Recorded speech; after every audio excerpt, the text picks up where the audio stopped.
guys, welcome back to the channel for a super duper special Create a Sim. Today we are recreating one fundamental member of the Springston Legacy, and we are giving the series a complete overhaul. Now, I'm not sure if this is something I'm going to bring back to the channel. It truly does depend on how you guys receive it. If you like the idea, you like the story. Furthermore, this is actually a collab with Jamie, aka Simspiration. I am so freaking excited to be doing this video with her, primarily because I never do collabs. I actually want to start doing more of them, but also this entire experience inspired me to revisit the Springsteens, to pick up kind of where we left off and see how I could even deepen their story and their lore further. Let me tell you, there is a lot. I had to do research on my own series. I'm talking about going through copious amounts of videos back when I would do 100-part series. This is, yeah, crazy, right? I had to do that. I had to go look at like Wikipedia. It was a mess, but I'm really excited to share this, I guess, almost like an alternate universe with you. And I think you guys are going to love it too. Also, she is creating or recreating the Veil Manor. So she has a completely brand new build for that up on her channel. I haven't seen it yet. I saw like a little bit, you know, from like, cause she gave me like a teaser, and y'all, that girl can build. That girl can build. I'm like, I'm at the edge of my seat. I'm so excited. So if you've seen that video, please don't like, don't spoil it for me, but let me know if it's cool. Let me know in the comments down below if it is epic. I'm sure it is. It looks beautiful, but I'm so excited. Anyways, let me kind of dive into the, I guess, kind of like where we left off. So technically this alternate universe ends after the last episode. I think it was like episode 119 of the Springston Legacy. So when Lavender met up with Jake Portman for her birthday and they shared that single slice of cheesecake, yeah, it takes place in that, or after that episode. So basically in that episode, yeah, she went out with Jake. She had a little slice of cake with him. Things were starting to kind of feel normal between them again.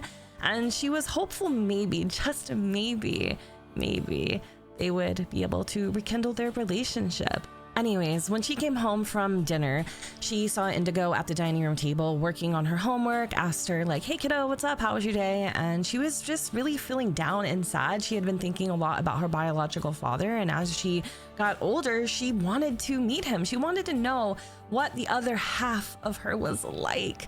Indy has always been very, I guess, courageous, independent, edgy, very blunt with her opinions and her voice, to be honest with you. And even though Lavender has spent a very vast majority of her life protecting her children from people like her mother and anyone that would be a bad influence on them, she knew in that moment the right thing to do was to give that relationship a chance.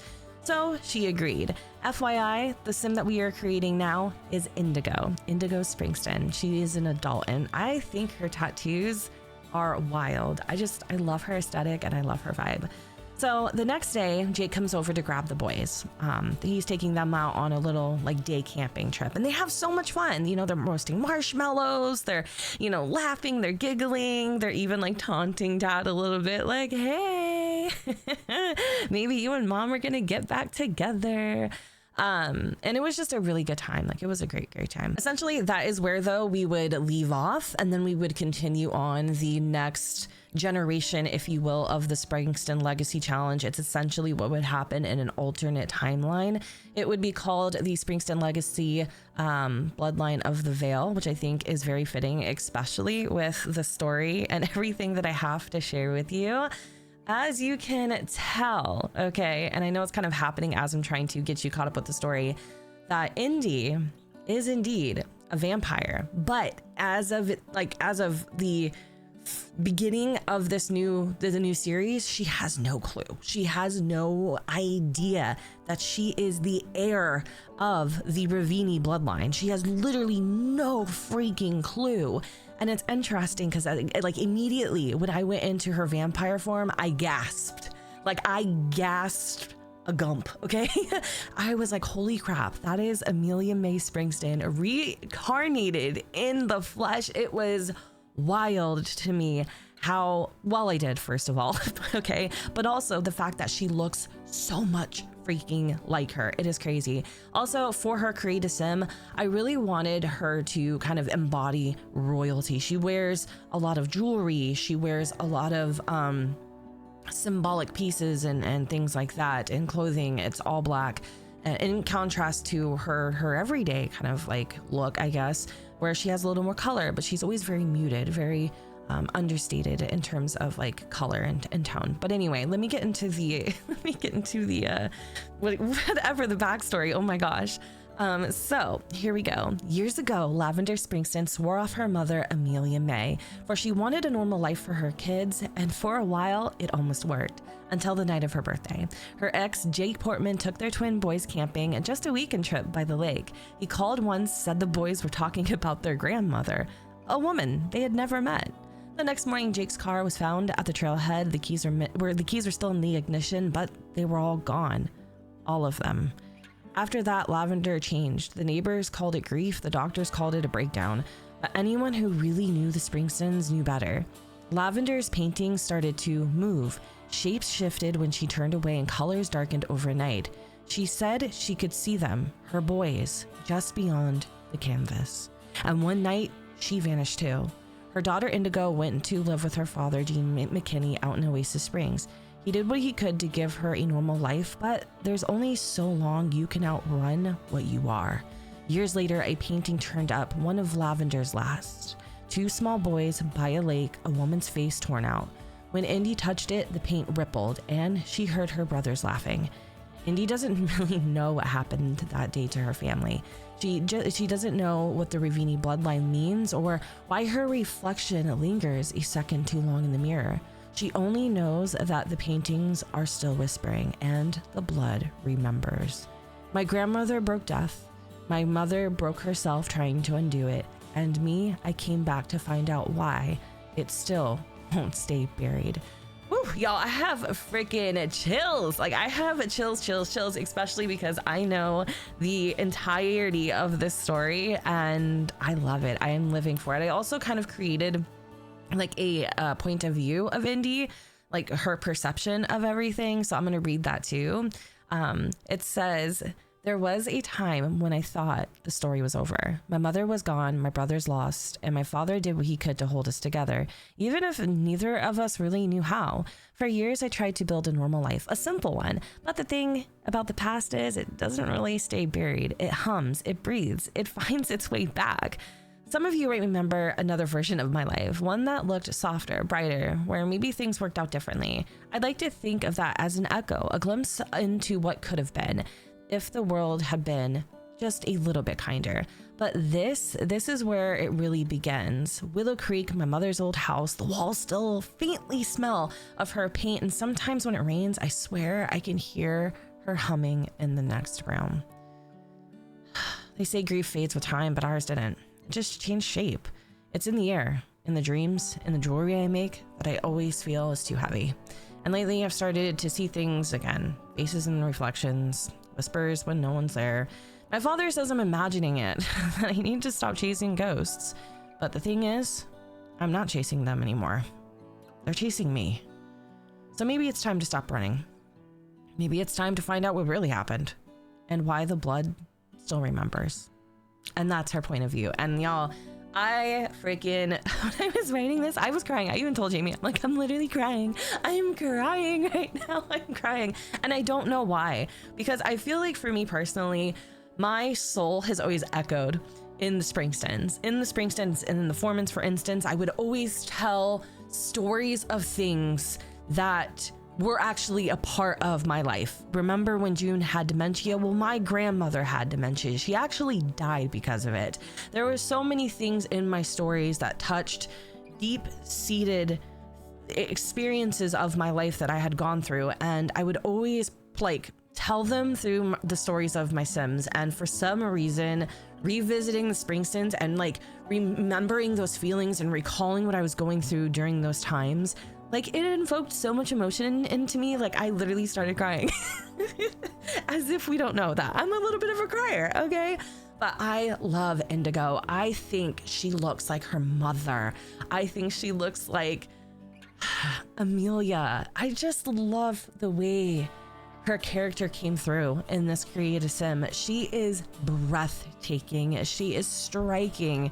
She is beautiful. She is everything. She is the moment. And if we did continue this series, I honestly think it would be iconic. I really do. I sat here for many hours and thought about how I want to recreate their life and tell a deeper story. It's interesting, so I want to tell you everything right now because I think you guys would be gobsmacked, but this is kind of where I think I'm going to perhaps kind of stay silent and let your minds wander.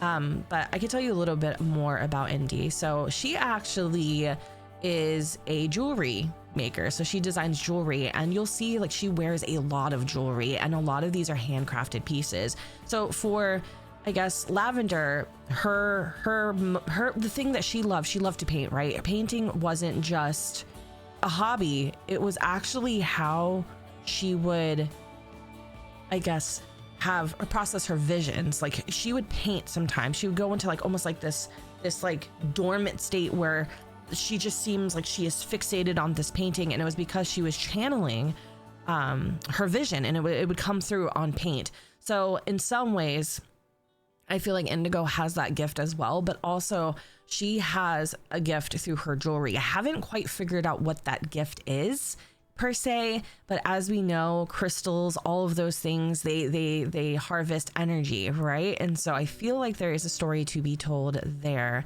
as well. For her aspirations, not her aspirations, but her traits, I gave her loyal, I gave her creative, and of course, I had to give her jealousy, because I will leave you with this. She is so much more like Amelia than any other Springsteen that has walked this earth.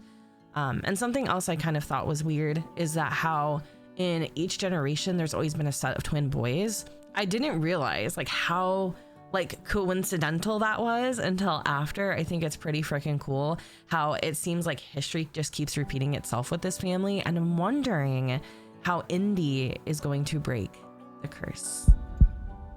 Because this new trajectory with the Springston Legacy Challenge consists mainly of Indy and Jean as the focus Sims, or the main character Sims or whatever, of course I had to create him too. Now I definitely struggled with him. I went back and was looking at him and just kind of trying to refamiliarize myself with a lot of these Sims, and I feel like I captured his essence pretty well. I did change a couple things like the color of his eyes and maybe even his aesthetic a little bit, but I feel like for the most part he is pretty on ball with who he used to be.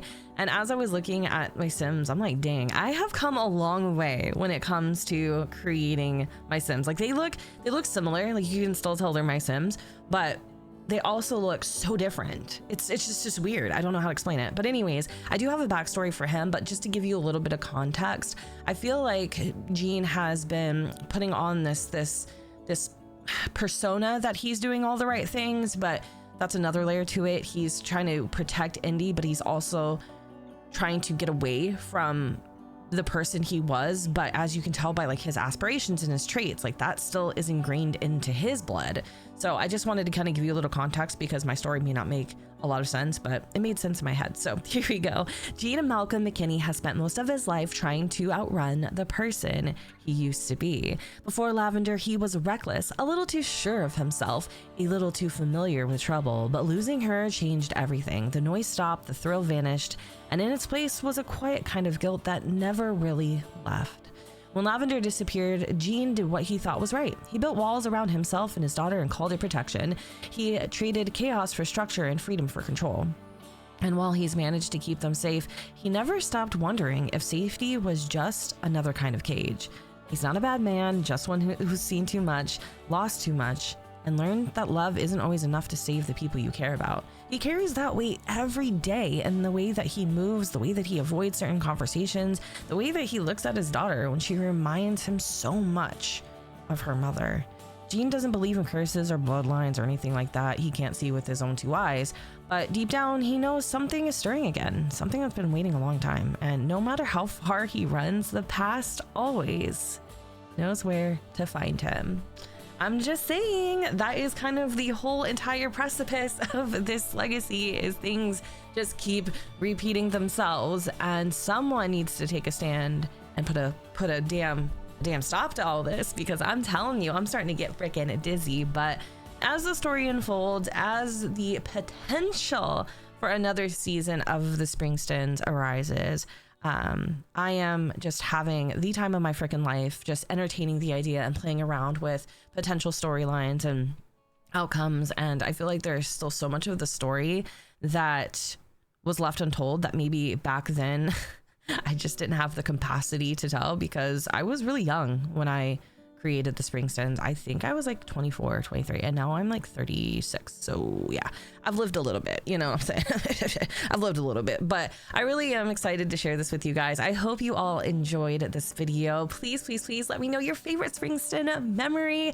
Mine goes as far as the Sims 3 seasons when Connor Springsteen would shit his pants. That's my favorite. I love that one so much. I love it. Everywhere we go, to the park, shit his pants, to the store, shit his pants, up the street, shit his pants.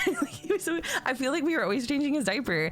For my OGs, I'm sure you remember, but yeah, that's kind of how it felt. Also, side note, something I discovered today, we can layer rings now. Are you serious? I didn't even know that was a thing. I remember in the past, I would try to layer other rings with like my Sims wedding ring, and it was totally not even a possibility. But now you can layer multiple stacks, and I love that. I had so much fun doing it with Indy. Anyways, you guys, I think I'm gonna go ahead and wrap up this video here. I hope you all enjoyed. I just inhaled a gnat. I hope you all enjoyed this video and enjoyed this collab. But please, please, please, please, please do not forget to go and check out the Veil Mansion build done by Simspiration, aka Jamie. I'll link her video and her channel down below. I also would like to say thank you, Jamie, for considering me and reaching out to me for this collab. It has been an absolute freaking honor. It's been so fun. I've had the time of my life doing this, and hopefully we'll be able to do something again in the very, very near future. Yeah, I haven't seen her build yet, so I think there might be a video coming of me reacting to her build and her reacting to my Sims, but I'm not exactly sure what that looks like yet, because you know, life's busy and stuff. But anyways, y'all, I love you guys so freaking much. I hope you enjoyed this video. Again, I've said it a million times. I also really love the background that I've chosen here. Oh, and if you're wondering what his tattoo on his neck says, it says Faith, in case anybody is curious. And yeah, he has a lot of questionable tattoos, especially the anchor above his cheek. Yeah, I don't know. He's still figuring himself out, and hopefully he does it soon, because I feel like the storm is a brewing. Anyways, I've gabbed too much. I love you guys, like I said a million times, and yeah, I hope y'all enjoyed. And if you did, you know what to do. Don't forget to go ahead and comment, rate, and subscribe.